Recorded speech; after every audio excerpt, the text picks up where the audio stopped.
আমার রান্নাটা কেমন লাগছে আমি বাটির মধ্যে বের করেছি। যেমন দেখতে ভালো লাগছে অমনি খেতে অনেক টেস্টি লাগছে, আর সেন্টটা অনেক সুন্দর।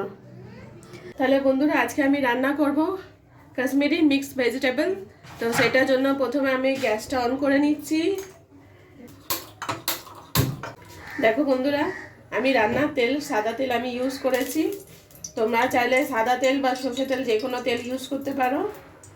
আন্দাজ মতন রান্নার তেলটা দিয়ে দিও। তাহলে বন্ধুরা প্রথমে তেলটা চারিদিকে একটু ঘুরিয়ে নিতে হবে, যাতে সুন্দর করে তেলটা চারিদিকে ঘুরে যায় আর ভালো করে তেলটা গরম হয়ে যায়।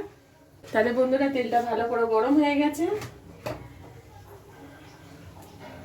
এবার আমি ফুলকপিগুলো দিয়ে দেবো। ফুলকপিগুলো একটু ভালো করে নেড়ে চেড়ে একটু ফ্রাই করে নিতে হবে, যাতে ফুলকপি কাঁচা স্মেলটা চলে যায়, একটু ফ্রাই হয়ে যায়। দেখো বন্ধুরা ফুলকপির অলরেডি কালারটা আর একটু চেঞ্জ হয়ে গেছে, কাঁচা স্মেলটাও চলে গেছে। ফুলকপি একটা ফ্রাইয়ের সুন্দর একটা সেন্ট আসছে। এবার দেখো বন্ধুরা কালারটা চেঞ্জ হয়ে গেছে। এবার ফুলকপি আমি তুলে দেব। বন্ধুরা ফুলকপির কালারটা কতটা চেঞ্জ হয়েছে, ঠিক এতটাই একটুখানি হালকা একটু ফ্রাইয়ের দরকার আছে, যে কালারটা চেঞ্জ হয়ে যাবে, কাঁচা স্মেলটা চলে যাবে। ব্যাস এবারে আমি এটা সাইডে রেখে দিচ্ছি। আবার একটু আমি আমার ডেকচিতে একটু তেল দেব আন্দাজ মতন। তোমরা কম বেশি যে যেমন তেল দিতে চাও দিতে পারো। আবার তেলটা ভালো করে গরম করে নিতে হবে। দেখো বন্ধুরা তেলটা গরম হয়ে গেছে। এবার আমি আস্তে করে আলুটা ছেড়ে দেবো।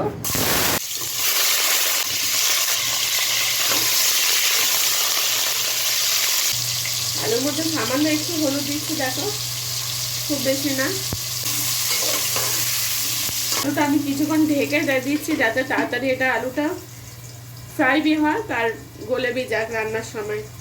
একটু গ্যাসটা আস্তে করে দিলাম। দেখো বন্ধুরা আমি আবার এটা খুলে দিয়েছি ঢাকনা, খুলে আবার একটু নড়িয়ে দিতে হবে। আবার একটু ঢেকে দিলাম, যাতে সুন্দর করে আলুটা গলেও যাক আর লাল হোক ভালো করে। আবার 2-3 মিনিট একটুখানি স্টিমে ওটা রান্না হোক।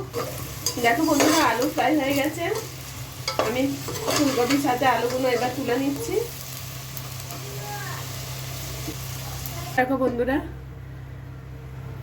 আলু আর ফুলকপি একই জায়গায় রেখেছি। এবার এই একই তেলে আমি বেগুনগুলো হালকা একটু ফ্রাই করে নেবো। দেখো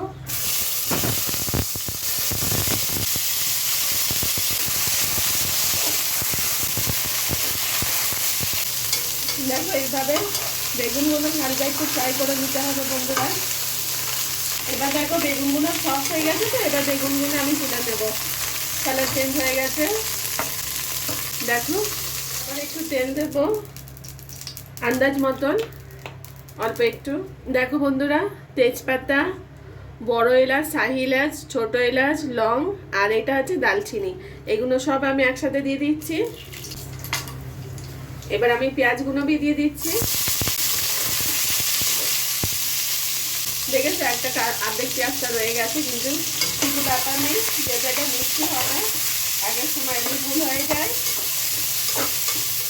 দেখো বন্ধুরা ঠিক এই সময় আমি কিছুটা কাজু বাদাম দিয়ে দিব কটা। এবার দেখো বন্ধুরা ওইগুলো তো ফ্রাই হয়ে গেছে। এবার ওর মধ্যে আমি টমাটারটা দিয়ে দিচ্ছি, শুধু মাঝখান দিয়ে চিড়ে দিয়ে দিয়েছি। টমাটারটা একটু ভালো করে ফ্রাই করে নিতে হবে, যাতে টমাটারে কোনো কাঁচা স্মেল না থাকুক, তা নাহলে টেস্টটা কিন্তু খুব একটা ভালো হবে। তাহলে বন্ধুরা আমার এটা ফ্রাই হয়ে গেছে। এবার আমি এটা মিক্সিতে বের করে আমি তোমাদের মিক্সি করে তারপর দেখালাম। তাহলে বন্ধুরা আবার একটু দেখো ডেকচিটা খালি করে আমি তেল দিয়ে দিচ্ছি। এবার রান্নার তেল কতটা লাগবে আন্দাজ মতন একটু দিও। তাহলে বন্ধুরা দেখো আমার তেলটা গরম হয়ে গেছে। এবার আমি গুঁড়ো মশলাগুলো দিয়ে দিচ্ছি। গুঁড়ো মশলাতে আমি নিয়েছিলাম জিরে পাউডার, ধনে পাউডার, গুঁড়ো লঙ্কা, আর এটা নিয়েছিলাম আমি হলুদ নিইনি, আমি এটা নিয়েছি আলুর দম মশলা। ঠিক আছে, তাহলে আমি এবার সব একসাথে দিয়ে দিচ্ছি। মশলাটা আগে একটু ভালো করে ফ্রাই করে নিতে হবে। দেখো আমি এবার আদা রসুনের পেস্টটা নিয়ে নিচ্ছি। আবার একটু জল অ্যাড করলাম। দেখো বন্ধুরা, আমার মশলাটা কষা হয়ে গেছে, মশলা থেকে তেলটা ছেড়ে দিয়েছে।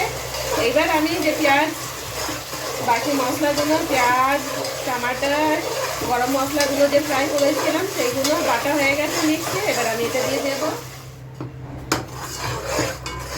দেখো বন্ধুরা, মিক্সের মধ্যে আমি জল দিয়ে ওটা আমি দিয়ে দিচ্ছি সাথে করে, যাতে একটু মশলাটা ওয়েস্ট না যায়। যতক্ষণ এর মধ্যে যে তেল ছাড়ছে ততক্ষণ আবার এটা কষে নিতে হবে। তাহলে বন্ধুরা অনেক সাবধানে করবে এটা। দেখো মশলাটা খুব ছিটকাচ্ছে, সেন্টটা তো অনেক সুন্দর আসছে, মশলার কালারটাও অনেক সুন্দর হয়েছে। তাহলে বন্ধুরা দেখো তেলটা হালকা একটু তেলটা ছেড়েছে, কিন্তু তোমরা খুব সাবধানে এটা করবে, মশলাটা কষবে। কেন মশলা থেকে প্রচণ্ডভাবে একদম ছিটকাচ্ছে, ঠিক মশলা তো কেন অনেক ছিটকায়। একদম ধীমে ধীমে আছে এটা মশলা কষতে হবে। তাহলে বন্ধুরা দেখো মশলা অনেক সুন্দর সেন্ট এসে গেছে। এবার আমি মশলার মধ্যে ফুলকপি, আলু এগুলো সব অ্যাড করে দিচ্ছি।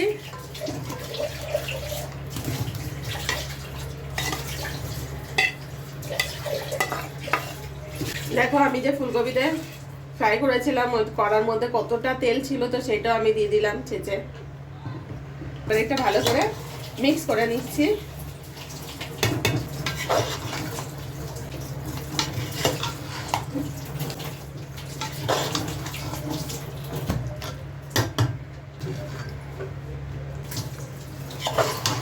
এর মধ্যে আমি এবার মটরগুলো অ্যাড করে দিচ্ছি। দেখো বন্ধুরা, কড়াইশুঁটি যে যা বলো, ভালো করে আবার একটু মিক্স করে নিচ্ছি। বন্ধুরা এর মধ্যে আমি ক্যাপসিকামগুলো আমি অ্যাড করে দেব।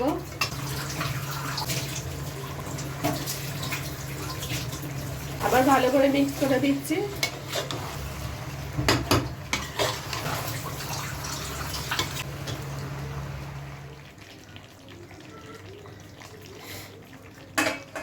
তাহলে বন্ধুরা দেখো এর মধ্যে দিয়ে এবার তেল ছেড়েছে। আমি কিন্তু এখনো কোনো রকমের জল দিইনি। এর মধ্যে এবার বেগুনগুলো আমি অ্যাড করে দিচ্ছি। দেখো যেটা ফ্রাই করে রেখেছিলাম।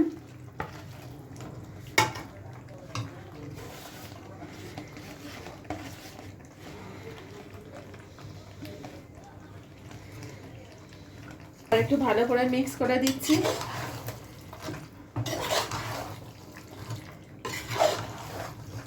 এত সুন্দর সবজির সেন্ট আসছে না বন্ধুরা, কি বলবো। আমি এটা আবার ঢেকে দিচ্ছি, বুঝলে। আমি 2 চামচ নুন দিয়েছিলাম, নুনটা মনে হয় একটু কম হবে। আরো 1 চামচ দেখো নুন আমি অ্যাড করে দিচ্ছি।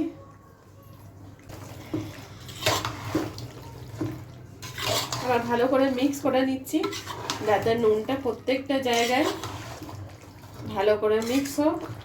না ভালো করে হলে নুনটা যদি কোনো একটা জায়গায় থেকে যায় তাহলে কি হবে, সেই জায়গাটা অতিরিক্ত নুন থাকবে। আবার আমি ঢেকে দিচ্ছি। এটা ধিমে আছে একদম করতে হবে। 5 মিনিট মতন ঢেকে দিলাম। 5 মিনিট পরে খুলে দেখাবো তোমাদের। চলো বন্ধুরা, তাহলে আমি এটা আবার অন করছি, ঢাকনাটা খুলে দিচ্ছি। কথা বলতে বলতে ভুলভাল সব বেরিয়ে যাচ্ছে। আবার একটু নেড়ে দিচ্ছি। দেখো এর মধ্যে দিয়ে এবার তেলটা ছেড়ে দিয়েছে। আমি কিন্তু এখনো কোনো রকমের জল দিইনি, শুধু ওই মশলার মধ্যেই আমি এটা রান্না করছি।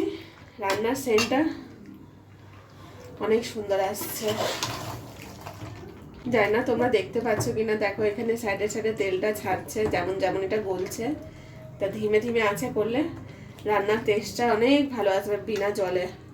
আবার আমি ঢেকে দিচ্ছি কিছুক্ষণের জন্য। তাহলে বন্ধুরা আবার আমি ঢাকনা খুলে নিলাম। দেখো কত সুন্দর তেলটা ভাসছে ওপরে। এবার আমি চেক করে নেবো যে আলুগুলো গলেছে কিনা। দেখো আলু গলে গেছে, দেখেছো আলু আলাদা হয়ে গেছে পুরো টোটালি ভেঙে। সেন্টটা অনেক সুন্দর আসছে। এবার একটু ফুলকপি একটা দেখে নিই ফুলকপিগুলো গুলেছে কি। আমার এটা রান্নাটা হয়ে গেছে, সব গলে গেছে, নুনটা ঠিক আছে। এর মধ্যে এবার আমি দেখো কটা কাঁচা টমাটার কেটে আমি দিয়ে দিচ্ছি। দিয়ে এটা শুধু জাস্ট এটা মিক্স করে বন্ধ করে দেবো। ব্যাস আমি এটা কিছুক্ষণ বন্ধ করে ঢেকে রাখছি, তারপর আমি তোমাদের বের করে আমি দেখাচ্ছি, ঠিক আছে? তাহলে বন্ধুরা দেখো আমার রান্নাটা কেমন লাগছে, আমি বাটির মধ্যে বের করেছি। যেমন দেখতে ভালো লাগছে অমনি খেতে অনেক টেস্টি লাগছে, আর সেন্টটা অনেক সুন্দর। তাহলে দেখো, যদি তোমাদের আমার ভিডিও ভালো লেগে থাকে তাহলে প্লিজ লাইক কমেন্ট সাবস্ক্রাইবটা করো, আর শেয়ার অবশ্যই করো। সবসময় এইভাবে আমার পাশে থেকো, আর প্লিজ প্লিজ প্লিজ সাবস্ক্রাইব করে দিও, আর তোমার বন্ধুরা যারা আছে তাদের কাছে একটু শেয়ার করে দিও, আর সবসময় পুরো ভিডিওটা দেখো, আর ফলোটা অবশ্যই ভাবে করো। Thank you for watching.